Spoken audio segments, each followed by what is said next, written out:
Students, welcome back to Ajay coaching classes.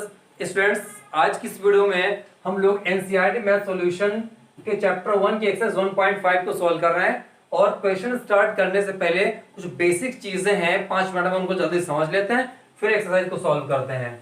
देखिए, पहली बात अगर हम करें नंबर 1 पे, एक हमने रेशनल नंबर लिया, मान लिया हमने ले लिया 5 और दूसरा रेशनल नंबर ले लिया हमने 2।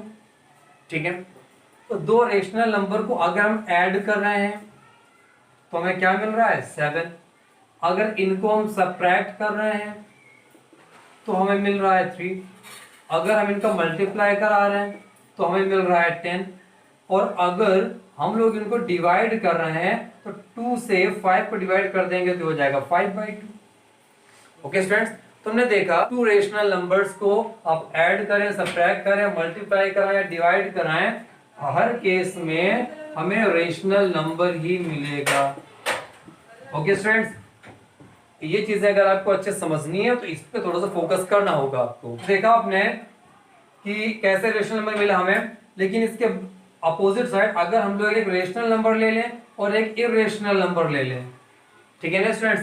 अब इसमें देखें क्या होगा, रेशनल में इरेशनल को अगर ऐड करेंगे तो ऐड तो कुछ होगा नहीं, एज इट इज रहेगा, और ये जो पूरा ग्रुप होगा ये इरेशनल रहेगा। अगर हमने रेशनल में से इरेशनल को सब्ट्रैक्ट किया तब भी क्या रहेगा भाई, ये इरेशनल की पूरा पूरा ग्रुप है, रूट तो हटा नहीं ग्रुप से इसमें, है ना, इसलिए क्या रहेगा ये इरेशनल। अगर हमने मल्टीप्लाई कराया, इसको मल्टीप्लाई कराया तो हो जाएगा 3√2 है स्टूडेंट्स। अब देखा यहाँ पे, तो यहाँ पे रूट वाला नंबर है तो ये भी कैसा हो गया स्टूडेंट्स, इरेशनल हो गया। ठीक है, इसके अलावा अगर हम इसको डिवाइड कराते हैं तो डिवाइड कराने पे हो जाएगा 3/√2। और 3/√2 में अगर आप समझें तो रेशनल नंबर की डेफिनेशन बताई गई थी कि p और q दोनों इंटीजर होने चाहिए। तो p तो इंटीजर है मगर q इंटीजर नहीं है, इसका मतलब ये भी कैसा हो गया, इरेशनल। तो यहां से क्या बात समझ में आई कि एक रेशनल और दूसरी इरेशनल नंबर को ऐड करो, सब्ट्रैक्ट करो, मल्टीप्लाई करो या डिवाइड करो, हर हाल में हमें एक इरेशनल नंबर ही मिलना होता है। ठीक है, तो यहाँ पे जो हमने पहले डिस्कस किया दोनों रेशनल ली थी, यहाँ पे एक रेशनल और एक इरेशनल ली। अब क्या करते हैं तो इरेशनल नंबर लेते हैं। तो दो इरेशनल नंबर लेंगे, जैसे हमने ले लिया 3√2 और अगला ले लिया √2। तो देखिए 3√2 में अगर √2 ऐड करेंगे तो 3 हो जाएगा 4√2, क्योंकि ये 3√2 है और ये 1√2 है, तो 3 और 1 कितना हो गया 4√2। अब यहाँ से लिखा हम लोगों ने 3√2 माइनस √2, 3√2 से 1√2 सब्ट्रैक्ट कर देंगे तो बच जाएगा 2√2। फिर देखिए 3√2 में अगर √2 को मल्टीप्लाई करा दें तो क्या हो जाएगा 3 इंटू, एक बार याद रखिएगा जब रूट के अंदर सेम वैल्यू हो और उनका मल्टीप्लाई कराना हो तो दो रूट अगर है, 2 टाइम्स रूट अगर आया है तो रूट हट जाएगा, तो सिंगल नंबर मिलता है हमें तो 2 मिल जाएगा। कहने का मतलब है कि √2 इंटू √2 अगर करेंगे तो हमें 2 मिलेगा। ओके, लेकिन कब, जब ये दोनों की वैल्यू सेम होगी। तो 3 2 क्या हो गया भाई 6।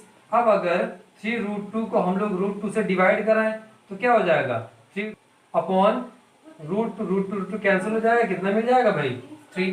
तो यहाँ पे हमने क्या देखा कि 2 इरेशनल नंबर अगर है तो उनका जो एडिशन होता है वो इरेशनल, डिफरेंस इरेशनल, और जो प्रोडक्ट है वो रेशनल, और जो डिवाइड है वो भी रेशनल। लेकिन ये हर केस में पॉसिबल नहीं हो पाएगा स्टूडेंट्स कि मल्टीप्लाई और डिवाइड दोनों के दोनों रेशनल मिल जाएं। तो यहाँ तक की बात स्टूडेंट्स आपको क्लियर हो गई होगी, लेकिन क्या लगता है आपको ये हमेशा ये चीज पॉसिबल होगी, उसको समझने के लिए हम लोग करते क्या है, आपकी बार दो अलग अलग रेशनल नंबर लेते हैं। पहला 3√2, अगला ले लिया √3। ओके स्टूडेंट्स, अब अगर इनको हम ऐड करेंगे तो कुछ ऐड होने वाला तो है नहीं, √2 यहाँ पे, √3 यहाँ पे है। यहाँ पे क्या था भाई √2 इसलिए दोनों ऐड हो गए थे।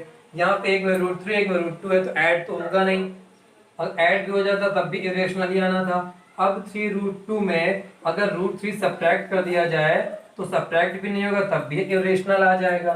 ठीक है, अब क्या करें 3√2 में अगर हम लोग मल्टीप्लाई करा देंगे √3 का तो देखिए ये हो जाएगा 3। अब इन दोनों को मल्टीप्लाई कराएंगे, यहाँ पे सेम नंबर था तो रूट हट के नंबर मिल गया था, यहाँ तो सेम नंबर है नहीं तो रूट के अंदर 3 2 6 हो जाएगा, और जो कि कैसा होगा भाई इरेशनल होगा। इसके अलावा देखिए अगर 3√2 को डिवाइड करा दें √3 से तो क्या होगा भाई 3√2 अपॉन √3। यहां से भी देखिए रूट तो हटा नहीं, इसलिए भी कैसा हो जाएगा इरेशनल। ओके स्टूडेंट्स, तो हमें यहाँ चीज समझ में आ गई कि दो रेशनल नंबर को ऐड करें, सब्ट्रैक्ट करें, मल्टीप्लाई करें या डिवाइड कराएं, हर हाल में रेशनल ही मिलना है, इतना बताना जरूरी था। अब चलिए आते हैं एक्सरसाइज। चलिए आते हैं स्टूडेंट क्वेश्चन नंबर 1 में 1 के 1 पार्ट को देखते हैं। लिखा हुआ है 2 माइनस √5। तो देखिए स्टूडेंट इसमें से रूट तो हटा नहीं, रूट तो ऑलरेडी लगा ही हुआ है, इसका मतलब ये कैसा हो गया भाई, ये हो गया इरेशनल। ऐड सब्ट्रैक्ट कुछ तो हो नहीं सकता भाई इसका। आते हैं सेकंड पार्ट पे। सेकंड पार्ट पे 3 प्लस √23 माइनस √23 हो जाएगा।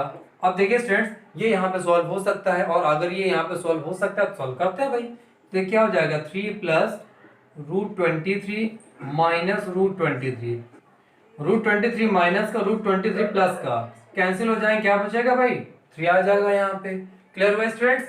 अब 3 कैसा है भाई, 3 तो रेशनल होता है, तो हम लोग इसमें क्या लिख देंगे, ये हो गया रेशनल।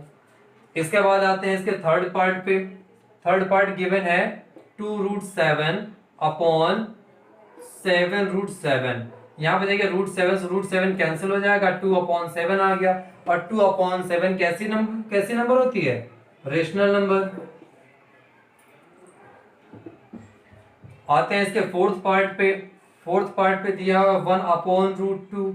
अब देखिए 1 जो है वो इंटीजर है, लेकिन क्या √2 इंटीजर है, नहीं है ना। हमने पढ़ा था रेशनल नंबर की डेफिनेशन में, सबसे पहले वीडियो मैंने बताया था कि रेशनल नंबर का मतलब होता है ऐसे नंबर्स जिनको P/Q के फॉर्म में लिखा जा सके, और जिनको P/Q के फॉर्म में लिखा जा सके P और Q दोनों इंटीजर होने चाहिए, Q 0 के इक्वल नहीं होना चाहिए। तो देखिए यहाँ पे P तो यहाँ पे इंटीजर है, लेकिन क्या Q इंटीजर है, Q तो इंटीजर है नहीं। अगर Q इंटीजर नहीं है तो इसका मतलब ये रेशनल नहीं, ये हो जाएगा इरेशनल। ओके स्टूडेंट्स, क्लियर हो गया। चलिए आते हैं क्वेश्चन नंबर 2 पे। क्वेश्चन नंबर 2 कह रहा है सिंप्लीफाई। किसको सिंप्लीफाई करना है, इसके फर्स्ट पार्ट को देखते हैं। 3 प्लस √3 2 प्लस √2। अब देखिए भाई इसको सिंप्लीफाई करना, सिंपल मल्टीप्लाई कराते हैं। देखिए पहले 3 का मल्टीप्लाई 2 से करा देंगे तो 3 × 2 प्लस 3 का मल्टीप्लाई √2 से 3 × √2 प्लस √3 का मल्टीप्लाई 2 के साथ में प्लस √3 का मल्टीप्लाई √2 के साथ में, तो √3 × √2 हो गया। अब देखिए क्या हो जाएगा 3 2 6 प्लस यहाँ पे हो जाएगा 3√2 प्लस ये हो जाएगा 2√3 प्लस √3 और √2 का मल्टीप्लाई हो गया √6 आ जाएगा। अब देखिए स्टूडेंट इसके अलावा कुछ सॉल्व होने वाला तो है नहीं। अब ये ना करिएगा 6 में √6 को ऐड कर दें, है ना। 6 में √6 ऐड नहीं होगा, जो ऐड करके √12 में कर दे तो ये पॉसिबल नहीं है। एक रेशनल नंबर में इरेशनल नंबर को ना तो ऐड किया जा सकता है ना सब्ट्रैक्ट किया जा सकता है। अब देखिए √2 ये है, √3 ये है, ये भी ऐड नहीं हो सकते, इसलिए ये हो जाएगा इसका आंसर। हाँ एक बात हो सकती थी कि अगर यहाँ 3√2 आया था और यहाँ पे 2√2 आ जाता, मतलब रूट के अंदर का नंबर अगर सेम होता तो ऐड होके 3 2 5√2 हो जाता, मगर यहाँ पे नहीं होगा। क्यों? क्योंकि यहाँ पे रूट के अंदर की वैल्यू सेम नहीं है। चलिए स्टूडेंट्स आते हैं इसका सेकंड पार्ट पे।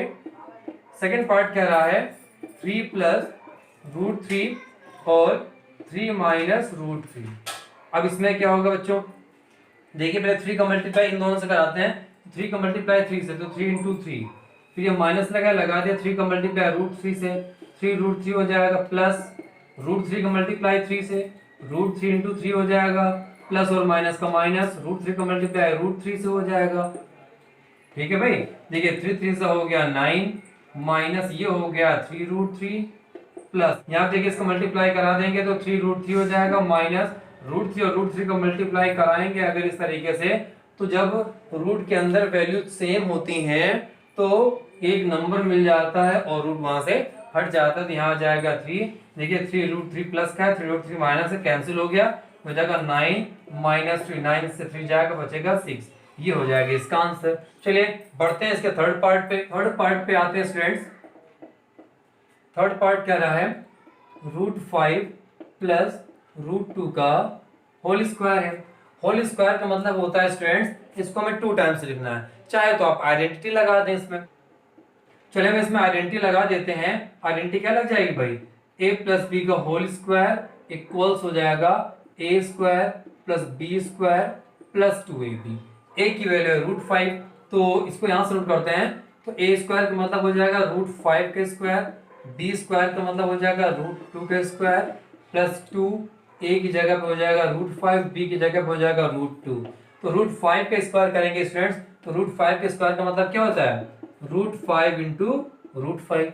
और रूट में अभी मैंने जस्ट बताया था साइड पे कि अगर रूट 2 टाइम्स रिपीट हुआ है, दोनों में वैल्यू सेम है, तो रूट हट जाता है, सिंगल नंबर बचता है। प्लस ऐसा ही 2 के केस में हो जाएगा प्लस 2। यहाँ पे रूट डिफरेंट है ना, अगर डिफरेंट तो मल्टीप्लाई हो जाएगा रूट के अंदर नंबर्स का, 5 2 10 हो जाएगा, तो ये हो जाएगा 5 2 7 7 प्लस 2 रूट 10, और यही हो गया इसका आंसर। चलिए आते हैं इसके फोर्थ पार्ट पे। फोर्थ पार्ट क्या रहा है, रूट 5 माइनस रूट 2, और ये हो जाएगा root 5 plus root 2। Okay students, चलिए भाई अब क्या होगा, देखिए यहाँ पे रूट 5 को मल्टीप्लाई रूट 5 से कराते हैं, या अगर आप चाहें तो आइडेंटिटी का यूज कर लें। देखिए लिखा है a माइनस बी और ये लिखा हुआ a प्लस बी, तो होता क्या है a minus B in first bracket a plus B in second bracket equals a square minus B square. आप ऐसा यहां भी कर सकते थे सेकंड पार्ट में भी, है ना। चलिए भाई, तो a स्क्वायर करेंगे तो a की वैल्यू है रूट 5, तो ये हो जाएगा रूट 5 का स्क्वायर, यहाँ पे हो जाएगा रूट 2 का स्क्वायर। रूट 5 के स्क्वायर करेंगे, मैंने बताया था अभी यहाँ पे, तो हो जाएगा 5 माइनस यहाँ पे केवल हो जाएगा 2, 5 से 2 चला जाएगा, बच जाएगा 3, और यही हो गया इसका आंसर। ओके स्टूडेंट्स, बिल्कुल सिंपल सिंपल से सवाल है, लेकिन यही सिंपल से क्वेश्चंस एग्जाम में गलत हो जाते हैं। उसकी वजह होती है बच्चे प्रैक्टिस नहीं करते, है ना। तो याद रखिए, मैथमेटिक्स प्रैक्टिस की है, प्रैक्टिस नहीं करेंगे मैथ्स नहीं आएगी।